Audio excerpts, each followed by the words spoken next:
Welcome to the Bothy Storytelling Podcast. I'm your host, Calum Lykan, and here we are with another episode. And as I said the last time, I think we're going to do part 2 of the Love for Story. I thoroughly enjoyed doing that podcast, and I kind of want to give you a few more of the early stories that I fell in love with and started to tell.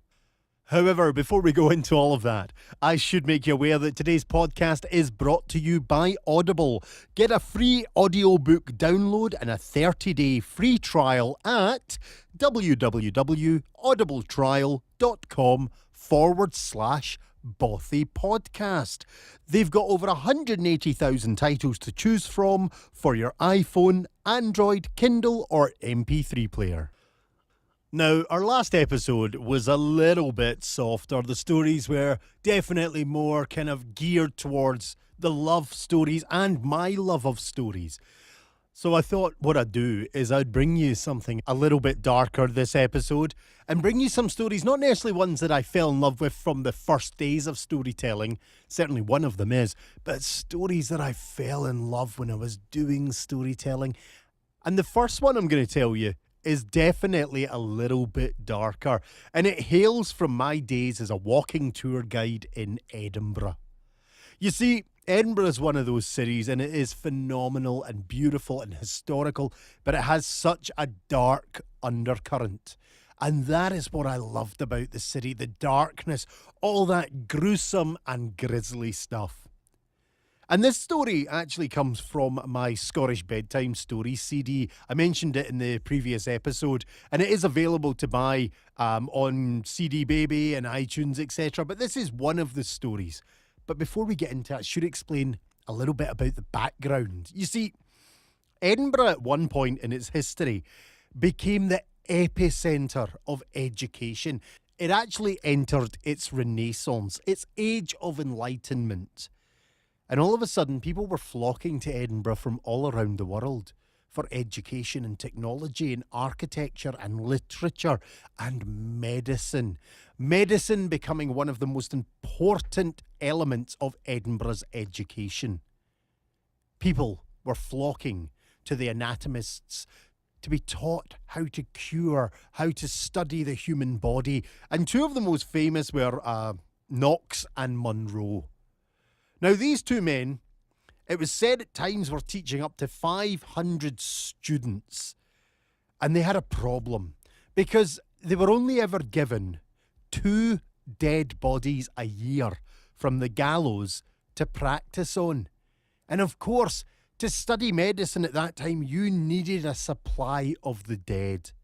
So let's put that into a kind of a more visual concept for you. Imagine 150 students get one of those bodies and they slice and dice and cut and chop and do whatever they do. It's going to start to get a bit messy. Give it to the next 150 students who are slicing, dice and chopping, garroting, putting on makeup, I don't know, just doing whatever they do to these bodies. By the end of that, you've got very little left but soup. That leaves a huge percentage of students not being educated. So how do we get round this in Edinburgh? And it's one of the reasons I love that city so much. I think it has probably some of the finest entrepreneurial talents that any city can offer. I want you to imagine, no jobs were put up for this, no signs in the post office. This was a group of men and women who could only come up with this idea in the pub. I can only imagine it going along a very conversational line. You know, those anatomists, they're needing bodies. It's a supply and demand issue. And I've got an idea. Now, hear me out. And they come up with the proposal of sneaking into the graveyards and digging up dead bodies. The age of the resurrection man or grave robber was born. Men and women sneaking into the graveyards in the dead of the night, finding freshly dug graves and removing the corpses. Now, some literature will actually have you believe that these were mindless thugs, but it would appear that they were reasonably intelligent because they realised that this is a risky business. You can be shot or hung if you're caught doing it. So they had to develop new tools. In the dead of night in Edinburgh, sound travels. Firstly, they needed to figure out a way to make sure the graves looked undisturbed. No bit of loose soil could fall. Hessian sacks were sewn together in the shape of the grave, meaning if any loose earth fell, once they pick up the sack, it falls back onto the mound. Wooden shovels were created because they do not make noise when digging in the dead of the night. And of course, it was discovered very quickly that digging up a dead body is a hard bit of labour. So they realised that you don't need to dig up the whole body. All you need to do is uncover the head and the shoulders. You take your first 2 fingers and ram them up the nose of the corpse and drag it from the earth. And once they've got the body out, they put it in a herring barrel or a sea chest, carry it to the anatomists and sell it for money. A great way to make a living. Now, Edinburgh has spawned many a resurrection man, 2 of our most famous being William Burke and William Hare, the 2 Irishmen that came across the water initially to dig the Union Canal, found themselves when that was finished out of luck and pocket, and turned their hand elsewhere. It was said that their fortune changed when one of them moved into a lodging house with their partner, and one of the tenants died. The 2 men decided to sell the body to recoup their losses in the rent. And like any 2 good Irishmen, when they were given that wee purse of coin, they immediately went down to the local pub, the White Hart Inn in the Grass Market of Edinburgh. And they sat there having a wee drink, and the idea came to them as they looked all around them and realised that this is a great game. They were both called William Hare and William Burke, and it must have been a very easy conversation. Here, Willie, I've got an idea. We could become resurrection men. We could dig up dead bodies. The other William, aye, that sounds good. But then the thought would have dawned on them. They've just spent years digging the Union Canal. Probably the last thing these 2 men want to see is a shovel. But as they look out across the busy, bustling Grass Market, it would have came to them. Why go to the effort of digging up so many dead bodies when there's so many of them walking around waiting to happen? You see, the history books will tell you that William Burke and William Hare never dug up a dead body in their lives. They became 2 of Edinburgh's most prolific serial killers. It's said about 18 victims fell to them, but the history books are often being rewritten, and there's a very good chance the number is higher. These men were going out day and night, getting people drunk, taking them back to their lodging house, cutting off their airways, a term later that became known as burking, and then they had their bodies to sell. But all good things come to an end, it's said, and eventually Burke and Hare were caught. And William Hare did the only thing a good, honest friend could do. He turned King's evidence and blamed Burke for everything. It's said that Hare got away scot-free, leaving poor Burke to suffer for their crimes. And God, did we make that man suffer in Edinburgh. He was brought out to the gallows where he was hung to within an inch of his life. It was said 35,000 people and more gathered to see this spectacle, and they all stood there rather confused. You see, there'd been a wee man standing there sharpening knives and sticking them in a bucket of hot coals, and nobody knew what was about to happen.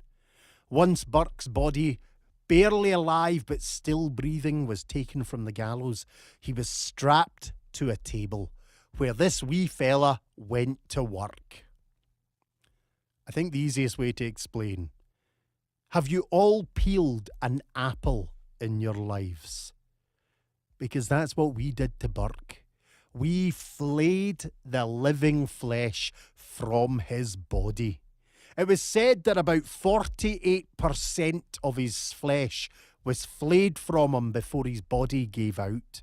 But we continued. We took the whole suit.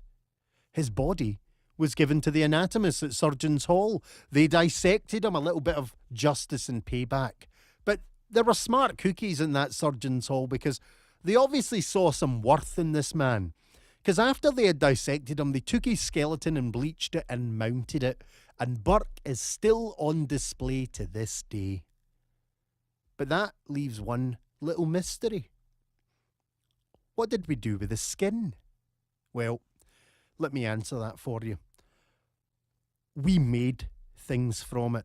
We took that human flesh and handed it to a wee man who basically was asked to make something from it. And I can only imagine this man's thought process as he's flipping this flesh back and forth, trying to figure out what to do. And then it comes to him as he looks at William Burke's buttocks. It's so obvious. He calls his wife. Mary, darling, Mary, come and have a look at this man's arse. What do you think about this? Do you think this would make a fine Bible? Yes, ladies and gentlemen, the rumour is they were originally going to make the holiest of holy books from William Burke's arse. It was later decided that a notebook would suffice. But from his chest they made a wallet, and from the back of his hand a business card holder. And all these items are on display in Surgeons' Hall if you ever visit Edinburgh. You'll see William Burke himself, you'll see his bum, you'll see his chest, and you'll see the back of his hand, all exquisitely crafted for you to view. But actually, I've just kind of rambled on now for about 10 minutes about resurrections and Burke and hair. And that's not actually who I even want to tell you about. I want to tell you about Brown.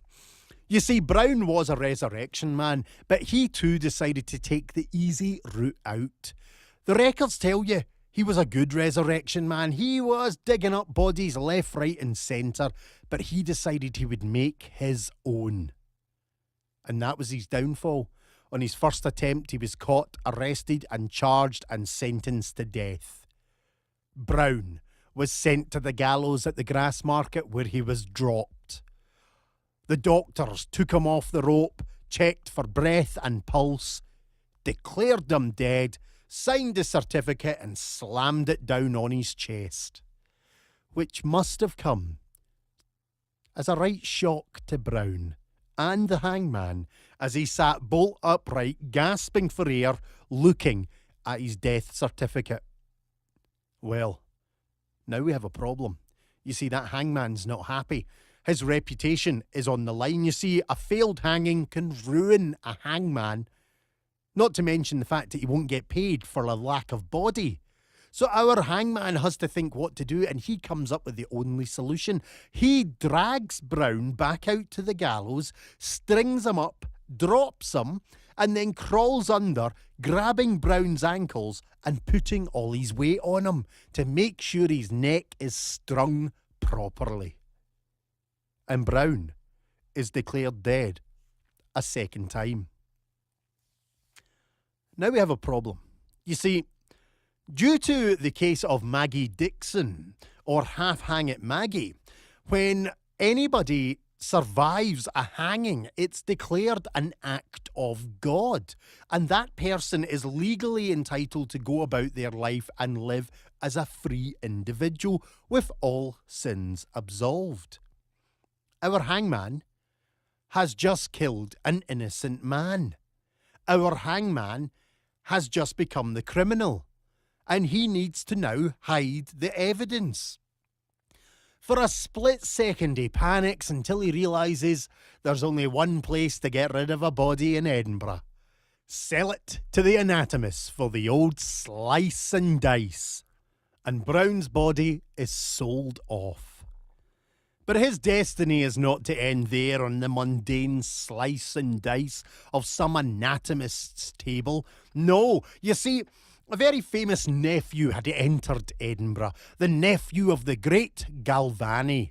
Galvani had developed a process many years before, using frogs and chemical batteries. You see, if you wire up a dead frog to a chemical battery, it makes the muscles twitch. Ha ha! Marvellous! His nephew had developed a process, and now our frog's name is Brown. Brown is strapped to a chair in the middle of the theatre. Men and women of all classes, lords and ladies, surgeons and doctors all gather. You see, this isn't a medical practice. This is pure theatre. When everybody is seated, Galvani's nephew steps forward and makes the announcements, explains the procedure, and with great pomp and ceremony, flicks the switch. The audience are oohing and eyeing in seconds as on stage one of Brown's hands starts to twitch. On seeing this, the excitement in Galvani grows. He makes another announcement and very quickly flicks the second switch, and now everybody is on their feet. Bravo, bravo fills the air as now both of Brown's hands are dancing. This is the most marvellous thing everybody has seen, right up till the moment that Brown's head shoots up. His eyes open, and from his mouth comes the most pained, blood-curdling scream that you could ever imagine filling the theatre. Now people are in absolute shock. The bravos, the well-dones turn to turn it off, he's alive, turn it off, he's alive.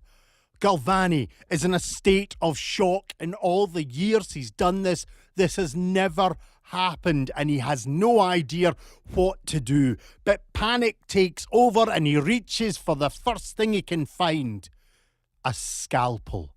He runs it across Brown's throat, sending a huge gout of arterial spray into the audience. Now the cries and screams are turning to vomit and faints, and things are collapsing around Galvani's eyes.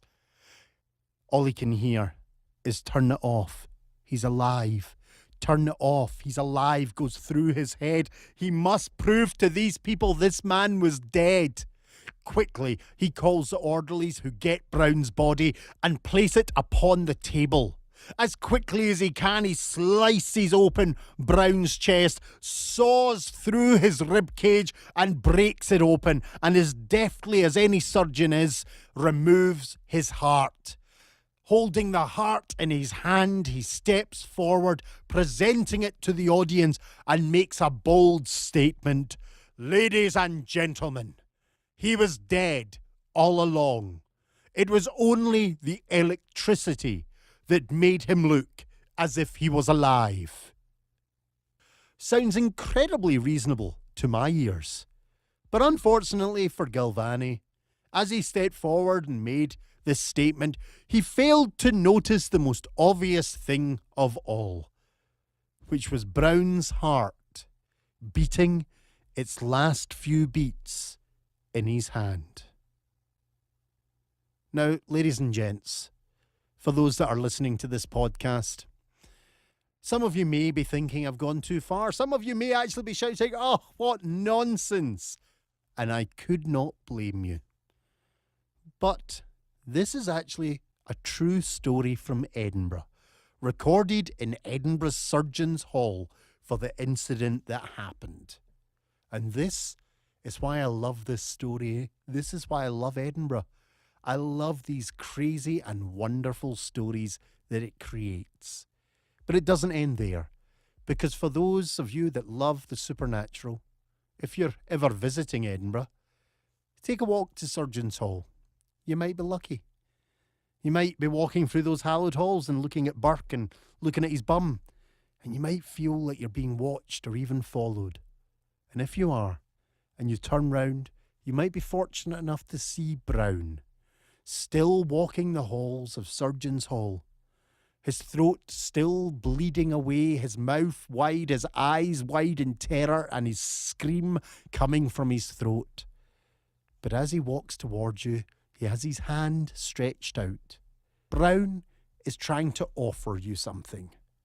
He's trying to give you his heart. And that was a great wee tale from Edinburgh about Brown the Resurrection Man. You're listening to the Bothy Storytelling Podcast, and I'm your host, Calum Lykan. So, tales that I love to tell. There are just so many great stories out there, but I'm actually going to go with the one that I originally told, my first ever live performance. You know, episode 1 of this had the story about Bob Pegg. Again, I kind of mentioned it in the last one with the Golden Bowl, but here it is, ladies and gents. This is actually the first ever story that I told, and I love to tell this, and it got to a point, there was a wonderful storyteller in Edinburgh, Audrey Parks, lovely lady, just sublime storyteller, and every time she would come to one of my shows, she would actually come up and say, "Are you going to tell that story?"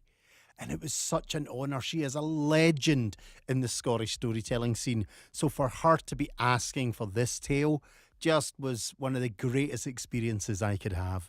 But here it is, the first ever story I told, the story written by Bob Pegg in his book that I borrowed, and then he turned around many, many months later and said, "It's not my story anymore, Calum. You've changed it, you've adapted it, it's become your tale. So never ever worry about telling it." And that again was a lovely thing to hear, especially from Bob Pegg. So here we go, folks. Norway was full of giants. Now, if you don't know this, let me explain how it happened. You've probably heard about the Norse gods, Odin, Thor and Loki. You'll have heard about the ice giants, and you've probably heard the term Ragnarok, the war to end all wars. Well, would you be surprised to know it happened? Ragnarok happened. The gods and the giants fought and ended everything. But there was a problem. You see, if you've never met a giant, you might not be aware that some of them aren't the smartest creatures. So when Ragnarok was happening and the swords were clashing and the horns were sounding, some of them were still tucked up in bed, wondering what all the noise was. So when the worlds ended, they found themselves in limbo, wondering what to do. But fear not, for the world that we know was soon created, and the giants looked all over the world and they saw Norway and said, "That looks good." So Norway became filled with giants. And then man and woman came along.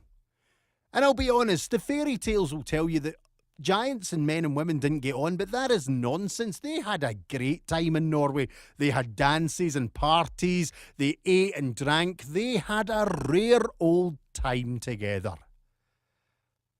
But if I'm honest, that kind of makes a boring story. So let's get on with it. And let's introduce Thrym. You see, there's always got to be a bad one in every story, and Thrym is the bad one, the meanest, nastiest, vilest giant you could ever imagine. And he lived in a great mountain in Norway, and every day he would come down the mountain to feed. And he fed on humans. He would walk down his mountain roaring and bellowing, "I'm gonna find you. I'm gonna catch you. I'm gonna eat you." And when he found people, he would scoop them up, bite their heads off, spit them out, and then soak out all the juicy innards. Loving it. And all he would leave was a flappy skin suit behind.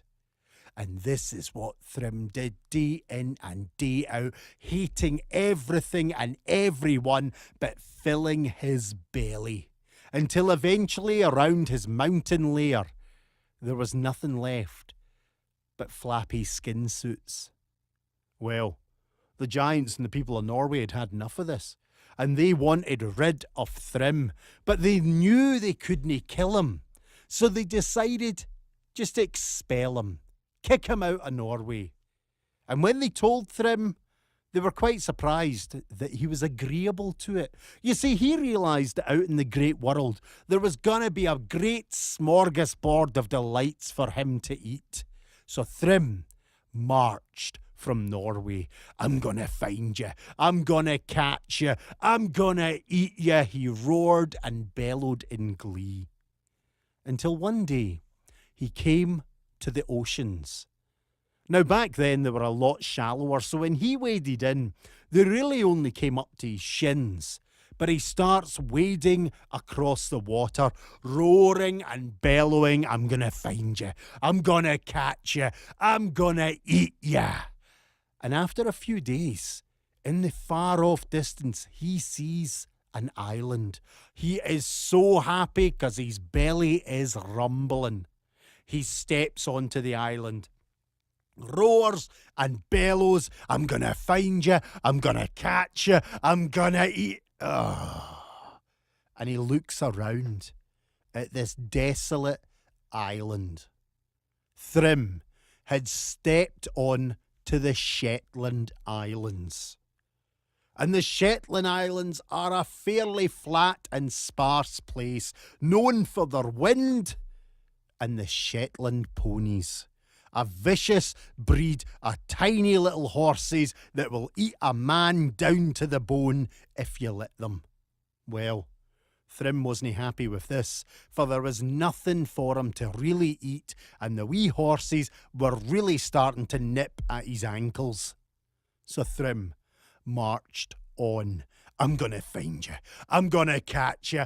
I'm gonna eat you. Back into the water he wades, across the sea until another set of islands appears, and Thrym steps on to the Orkneys. Well, there's food here, for many a farmer is still around, and he picks them up and bites off their heat and spits it out. He soaks out their juicy innards and throws away the flappy skin suit. And all the while he's doing this, he's looking around the Orkneys, feeding himself.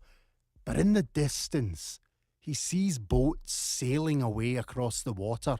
People are fleeing from this giant. What they don't realise they've just done, though, is given Thrym a direction to follow.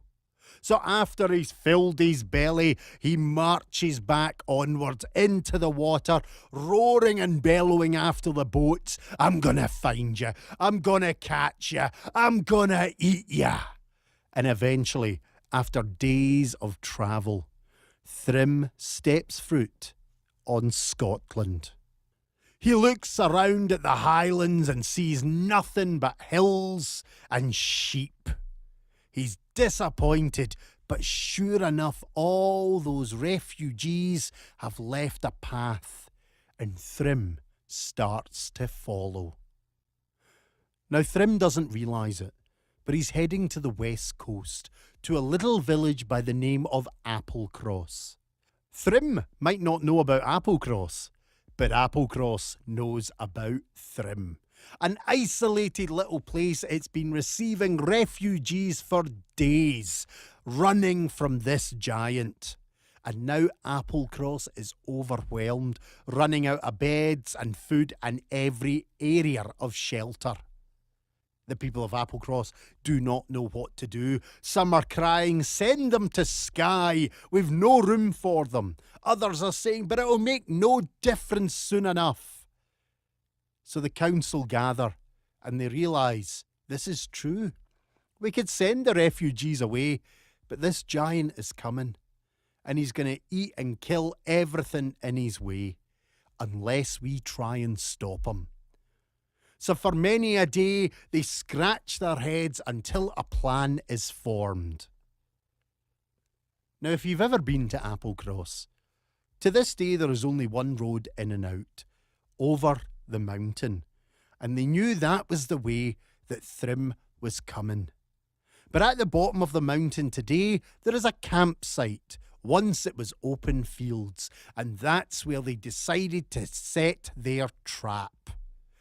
They dug a giant-sized pit. Into the pit, they chopped every tree from the hill and carved them into great spikes, placing them in the hole.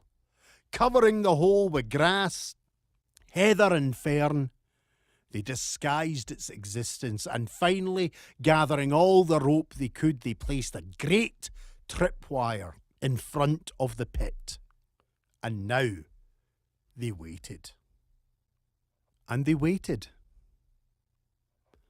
And they waited. And still no sign of this giant, until almost a week had passed when the first giant tremors were felt through the earth, as one the village look up to the mountain and see coming over it a huge boulder-shaped giant's head. Thrym had arrived in Applecross. He looked down and smiled, a smile that only a giant could do. He roared and bellowed, "I'm gonna find you. I'm gonna catch you. I'm gonna eat you." And then he starts to walk down the mountain. And now the people of Applecross put their plan into action. They send some of their youngest, cheekiest lads up the mountain. "Hey, big bum! Hey, smelly arse!" They throw insult after insult at the giant, because the people of Applecross know one thing: giants hate rudeness. And sure enough, on hearing these insults, Thrym starts to roar and bellow and speed up until he's running down the mountain chasing these bairns, screaming, "I'm gonna find you, I'm gonna catch you, I'm gonna..." And then he hits the tripwire. Flying into the air, arse over elbow, he crashes down into the pit where all the spikes impale him. Roaring and bellowing in anger and pain, the people of Applecross do not wait for another opportunity. Into the pit they jump with sword and axe and spear and scythe and spoon and pickaxe and whatever else they can find, and they chop and slice and dice and chop and slice and dice and chop and slice and dice, and for 24 hours they stay in that pit chopping and slicing and dicing until eventually they clamber out, covered head to toe in giant gore. But they look down into the pit and smile, for there at the bottom is what is left of Thrym. Tiny little cubes of giant flesh. Kind of oxo cube size. And the people of Applecross are delighted. "We have killed the giant. We've killed the giant." And what do you do when you've killed a giant, folks? You go to the pub. And what a night they had, drinking and dancing and regaling each other with tales, until about 3 o'clock in the morning, when the village decided they had fishing to do the next day. We best get to bed. They all went to their homes and washed, put on fresh bed clothing and slipped under their sheets. All of them were about to put their heads on their pillows when they heard something they never expected to hear. But this time, it wasn't the roaring and bellowing. It was a vibrating, tooth-jarring noise. "I'm gonna find you. I'm gonna catch you. I'm gonna eat ya." And all the village scream as one and head down to the pit. Sure enough, as they stare in, they cannot believe their eyes, because all those little cubes of meat are jiggling and wiggling and vibrating and making that horrible sound. "How can he still be alive?" they cry. "Fire. We need to burn him. He'll never survive the flame."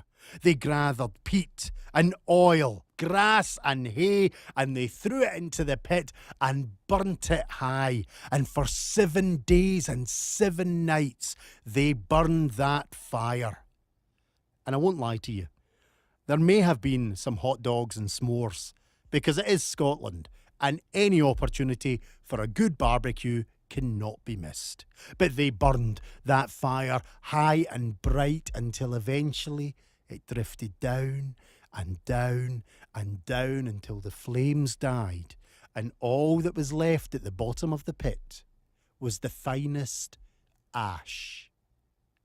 they killed the giant. They've killed the giant. They roared and bellowed, so happy to have got rid of him. And as one, they decide, well, you only get to kill a giant at least twice in your lifetime. So let's go back to the pub. And the whole village decide to walk up the hill back to the pub.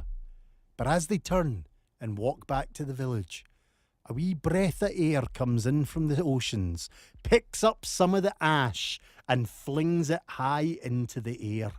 And the villagers stop and watch this ash swirling and burling in the air.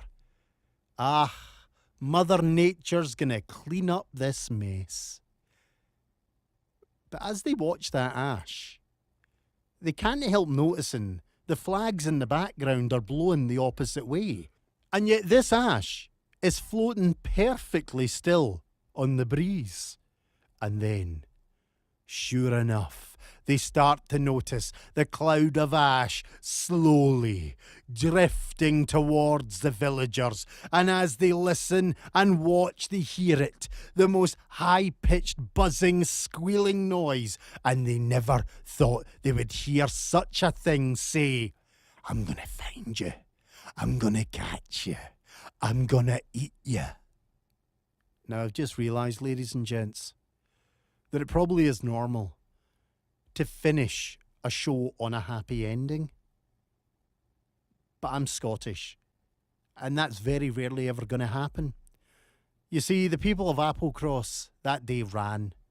They ran for their very lives. And I wish I could say that was the end of it and that everything was fine. But sadly, it's no. Because you see, that cloud of ash didn't stop in Applecross. It actually started to multiply and spread. It spread out all over the Highlands and Islands, all the way down to the Lowlands, all the way down south into England. I believe it travelled the world slowly.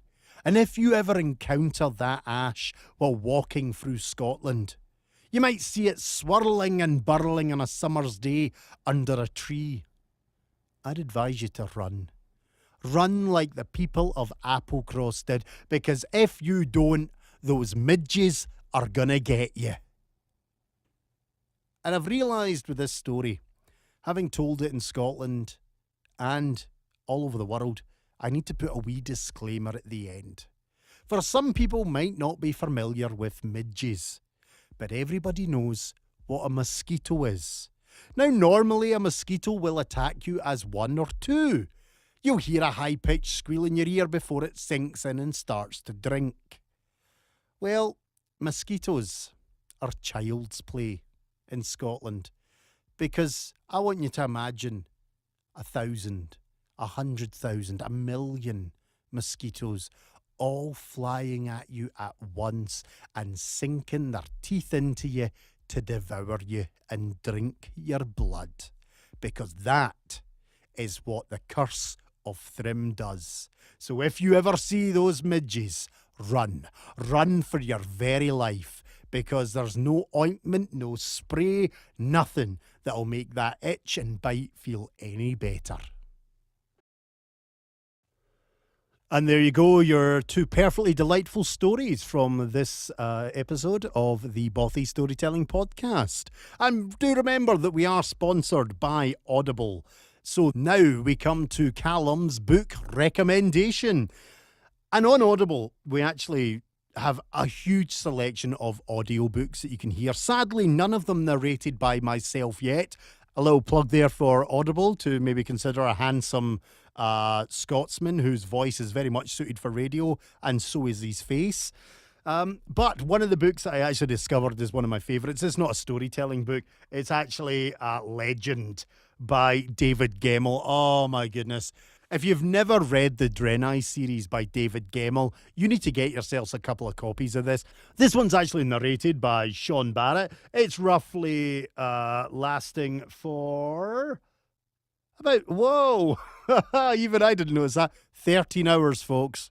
13 hours of narrated book here. Wow. That's pretty impressive. But I love the Drenai series, and I love the books about Druss the legend, the old axeman, this old stalwart warrior that just will not give in. He is an amazingly strong character. Gemmell's writing I love because it can make you laugh and cry almost in the same line. He's a beautiful writer. I've not listened to any of the narration pieces of this. I'm sure it'll be an absolute delight to listen to. But get yourself onto Audible and have a look at the David Gemmell Draenei series. There's a whole range of them, from Waylander.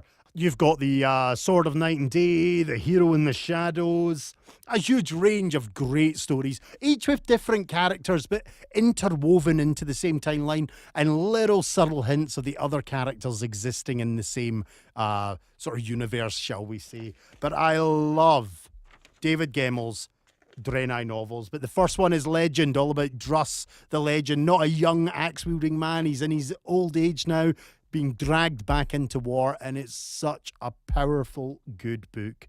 On the Audible, they are looking at roughly $26.64 for Legend. But hey, guys, remember, www.audibletrial.com/Bothy podcast. You get your free audiobook download and a 30-day free trial. So that book at $28.64 becomes free to you for your first audio download. David Gemmell's Legend, Draenei novel series, all about Druss the Legend and other great characters. Get onto Audible, download one, and just sit back and listen and enjoy. And Audible, just remember, beautiful Scottish accent. I'm thinking Outlander. I'm thinking, I could do a lot. I could do a lot of good here. Just remember that, Audible.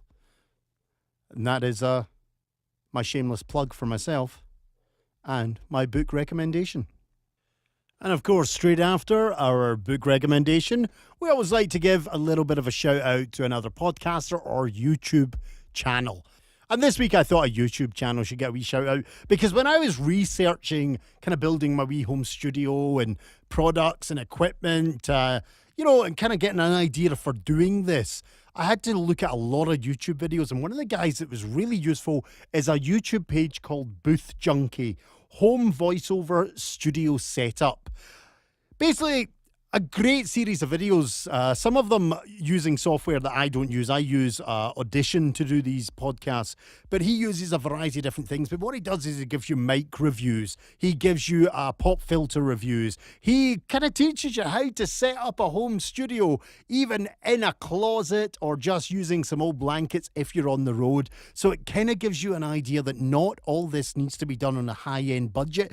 We build up to that. But he'll go through a lot of mic comparisons for you, pop filters, screens, everything. So Booth Junkie, Home Voiceover Studio Setup is a highly recommended YouTube video. The host is incredibly pleasant and fun to watch. He's a lovely guy. His name has escaped me, and sadly it's not on the information. It's probably on one of the videos and I just cannot remember to save me. However, lovely kind of idea behind this channel, pleasant to watch, and I can just sit and watch the reviews for hours because they really help you understand a little bit more about mics. And if you're looking for certain mics, he will go through it, whether it's the basic kind of USB stuff all the way up to the high end and incredibly expensive mics. I use a fairly middling in the road one. If I remember correctly, I made a mistake because I picked up the wrong one after watching one of his reviews. I should have brought the Rode NT1. I accidentally picked up the NT1A. Still a fantastic mic, but even I know from watching the reviews and learning about the mic, this one has a little bit more of a sibilant issue, which basically for a Scottish accent who has a lot of S's in his tongue, basically not necessarily the best mic for myself.